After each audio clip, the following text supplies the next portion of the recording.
আসসালামু আলাইকুম। একটা কথা মাথায় রাখবা, টুপি পরলে মুন্সি হয় না, দাড়ি রাখলে মুন্সি হয় না, গায়ে জুব্বা পরলে মুন্সি হয় না, হজ করলে হাজি হয় না। যার মনোবলে, বুকের মজে, যার ব্রেন্ডে ইসলামের হক কথা বাইর হয়, ইসলামের হক কথা বলে, সে একজন মুসলিম। তাছাড়া মুসলিম হইতে পারে না। 5 ওয়াক্ত যারা নামাজ পড়তে পারে তারাই শুধু মুসলিম। যারা শুক্রবারে নামাজ পড়তে পারে না তারা কখনোই মুসলিমের খাতায় নাম পড়তে পারে না। আল্লাহ তোমাকে বলছে, বান্দা, তুমি এমন ভাবে সাজিয়ে নাও তোমার জীবনটাকে, তুমি মৃত্যুবরণ করো ইসলামের পথে।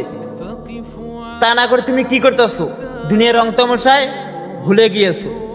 একটা কথা মাথায় রাখবা, কুল্লু নাফসিন যায়কাতুল মাউত, মৃত্যুর স্বাদ গ্রহণ করতেই হবে, তুমি যেখানেই যাও না কেন।